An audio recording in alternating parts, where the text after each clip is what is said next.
The Now It's Dark Movie Podcast with me, Mike, and of course Tim. Hey man, how's it going? It's going pretty well. We just kind of wanted to do a quick sort of review analysis of a movie that we've both been really impressed by, which is hit theaters fairly recently, Ari Aster's second feature film, Midsummer. Yeah, I think Midsummer has overall been getting some pretty good reviews, and people for the most part have been quite happy with it.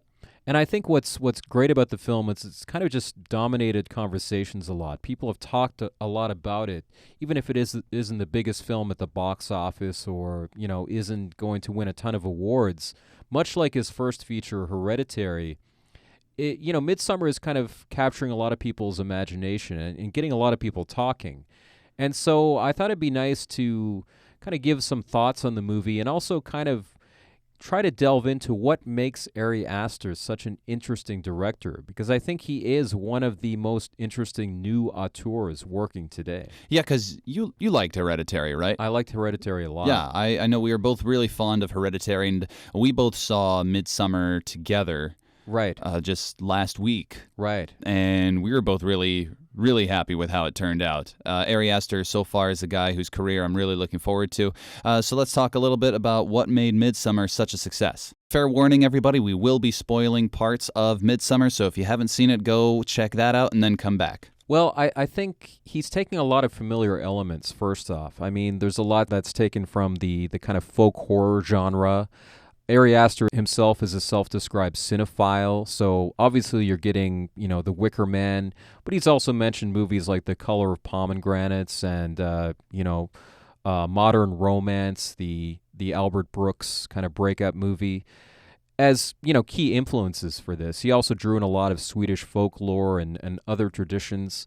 And he has kind of described this as, not only a contribution to the folk horror genre, but also a breakup movie. And he's kind of mixing those two elements together. So you do get a lot of familiar story elements in this movie, a lot of familiar beats, but how you get from one point to another, how the movie unfolds is what really makes it interesting. And I think from start to finish, it's just so captivating. Well, yeah, so I like that you mentioned that it's a breakup movie because it's, I thought, metaphorically very strong.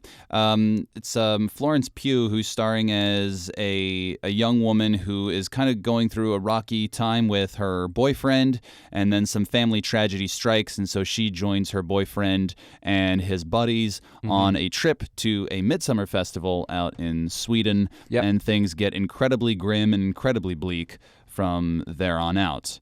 But yeah, this has been another movie in a decade of some really strong horror movies where the metaphor has been really strong, taking something that's intangible and turning it into something that is, right? Taking the concept of a breakup and sort of managing to portray it well on screen. He's drawing from his own personal experiences here, too. I mean, he was going through a breakup prior to writing this film, and I believe he was approached by, Swedish producers or something to make this sort of slasher film set in Sweden. Mm-hmm. And he wasn't really interested in that project initially, but when he kind of found the element of the breakup, when he was going through his own breakup, he was like, oh, okay, that could be an interesting entry point into how to do this film. So he's drawing on his own experiences, not only, having gone through a breakup, but also he has mentioned that his family underwent a number of hardships growing up.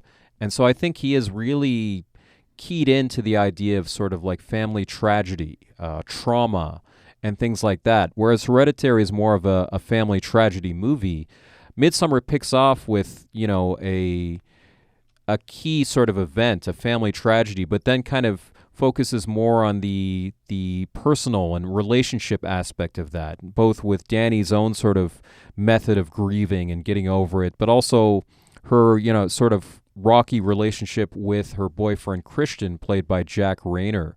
Ari Aster so far has been doing really well, I think, at the slow burn horror movie. Yes. You might get some kind of big event at the very beginning to set things off, and then you don't really get a major payoff until the very end. Yeah. There are definitely scary moments and distressing moments as the movie continues, but really very little, in fact, I would say none at all, as far as jump scares are concerned.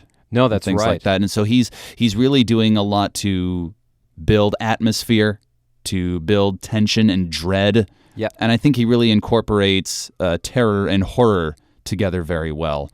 Yeah, suspense. Yeah, and suspense. that feeling of just kind of pulling you along, drawing you in. He has said, quote, "The joy is not in subverting expectations, but delivering on expectations in a way that's both inevitable and also emotionally surprising."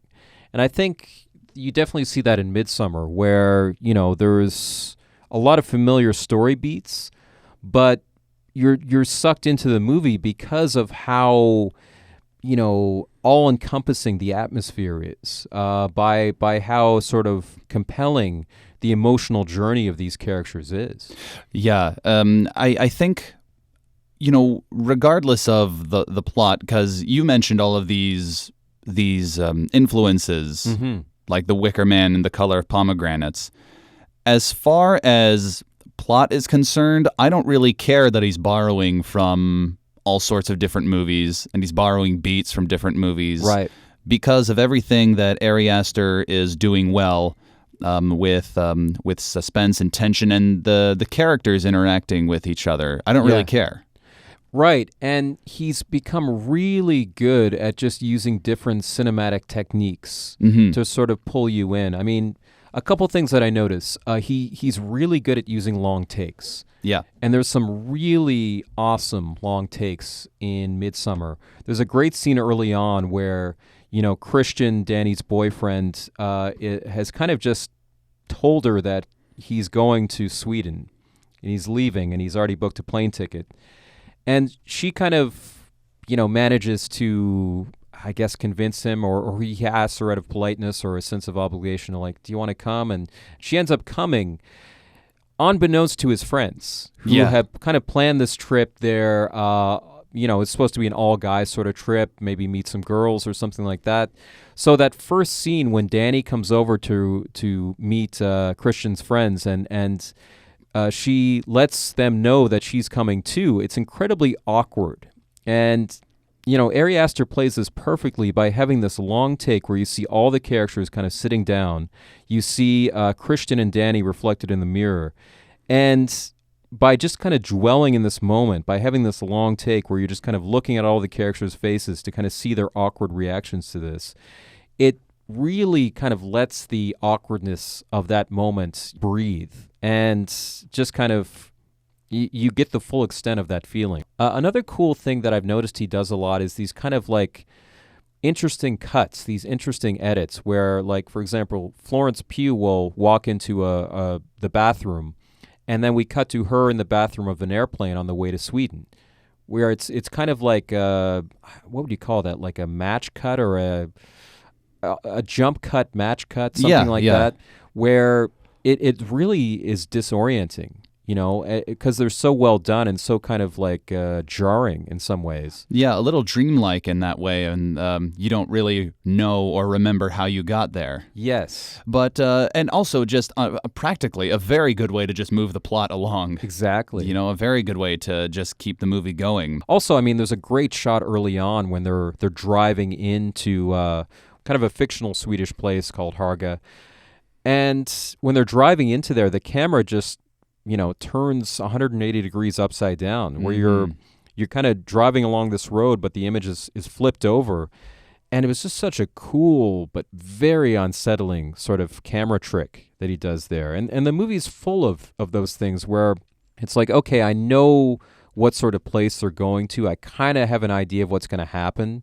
But this journey is so unexpected, the way it's being told, the way it's being presented, that's like I'm just kind of sucked into this. It's like I want to experience this on an aesthetic level, on a visceral level, even if I know intellectually what's going to happen next. I found his use of color to be really, really well done. Yeah. The colors were really stunning in this movie. He said he was trying to get a sort of Technicolor feel. He mentioned like Powell and Pressburger's Black Narcissus as a key example, like just sort of a very vibrant use of color. And he mentioned, he was like, I wanted to get the Technicolor look, but I realized if I actually tried to match it exactly, it was going to look weird and out of place. It would look like a movie made in the 40s or 50s. Right, he didn't want to go for that full Technicolor look. But what he did is he's like, I tried to get what I imagined Technicolor looked like. So he's like, for him and the colorist, it was like, close your eyes and just try to imagine what it looks like, and then go for the image in your head rather than matching that exactly. So it's almost like the memory of Technicolor rather than the actual, accurate representation of it. Another cool thing worth mentioning, I think, is the use of sound and music in this. Yeah. Because the sound editor for this film has talked about how they really subtracted sound in a lot of places and in a lot of key moments. For example, there's a phone conversation between Danny and Christian early on where they just really, it sounds like it's taking place in a vacuum almost. And because that takes place early on in the film, it forces you to pay attention, to listen. And it's kind of a great sort of, directorial choice to kind of make the audience pay attention early on so that they're kind of prepped to focus on this film, to be aware of all the minute details that are going to be presented to you. Yeah, silence in movies is something that I think has kind of become largely a lost art. There's not much use of silence in movies, but Ari Aster definitely uses it for Midsummer, whether it's the conversations that just become so awkward because of the silence, and it also helps to push the metaphor forward of how this is going to be a breakup movie and how this is central to a relationship that's faltering when you kind of have a lot of trouble communicating with each other. And when you go for a 7-day feast or a 9-day feast, with the image of feasting, what do you typically think of? Oh, you think of like food, people talking. Yeah. There's Revelry. a lot of sounds. Yeah. Revelry, but they're eating a lot of their meals in total silence, and the only thing that you're hearing is just the silverware against the plates. Well, they set it up in a great way where they have to wait for the kind of head of the table to pick up their knife and fork and start eating. Yeah. And then people just going down the line of the table, people consecutively pick up their knives and forks, and it's very synchronized in a way it can only seem creepy. Another cool thing they do is take away noises that you would kind of expect in an idyllic sort of rural place like this. I mean, like in, the Swedish countryside, you'd expect to hear bugs and birds and animal noises and children laughing. Summer sounds, and they a lot of times take those away so that you're forced to focus on just the dialogue. I mean, there's a scene where the sort of female leader of the celebration starts talking, and it's so silent. Like her voice seems to be again kind of just ringing out in a vacuum, and it's really jarring to hear that use of silence. Also, the kind of mix of diegetic and non-diegetic music and sounds. There are times where you hear music, you assume it's non-diegetic, and then the camera kind of pans over, and it's like, oh, there are people playing instruments. This is actually diegetic, I guess. And when they do use non-diegetic sounds and soundscapes, they use them kind of like Alan Splett, David Lynch's sound designer, used them, where it's like these sound like things that could be happening in the scene, but they're actually not. They're kind of exaggerated. For example, when people are talking in the commune, you'd expect to hear maybe like an ambient layer of just people laughing or people talking or something like that. But in this sound design, they actually will just have like an isolated track of somebody hammering something, or an isolated track of somebody, raking up hay or something like that. Sure. Just so like one type of sound. You kind of get the sense of like there's one other person off screen watching you right now. Right, like they're being spied on. Yeah. And I'm sure all of this must play some part in some way of kind of playing with your mind in ways that you don't even realize while you're watching the movie, right? I guess this is when I talk about terror and horror, and you mentioned the word suspense, this must all come in even if you don't fully realize it when you're watching. But this really adds to that feeling of dread and to the feeling that something just isn't right. One Ari Aster is mentioned on Hereditary, and I imagine on this film too, where he will put in sounds that are almost inaudible, that you feel more than you hear, like really low rumbles and things like that, that kind of probably just harken back to, being stalked by a predator. where it's just you hear this rumbling sound or you feel this rumbling sound. It's like, okay, that's not good. Like something is pursuing me right now. The score done by Bobby Krilic, who's otherwise known as the Haxon Cloak, I believe is his band name or artist name. His score is really good, and it's just got such an interesting mix of like terrifying, like shrieking strings and atonality, mixed with like really beautiful sort of romantic cues as well. Yeah. And so, fantastic score once again. Hereditary also had a great score and soundtrack as well. I'm really looking forward to what Ari Aster can bring to the table for his following movies, and I know that you are as well, right? Yeah, I can't wait to see what he does next, and I think as long as he's sort of exploring, what you can do with cinematic techniques. Yeah. Even if he does make, movies that follow more conventional genre conventions or makes things that are very much familiar in terms of story, it's still going to be interesting. Definitely a career that's going to be well worth watching. Right, well, there you go. Midsommar. Go see it. Yeah, definitely. Check it out, and thanks for listening to our thoughts analysis. Stay tuned for more.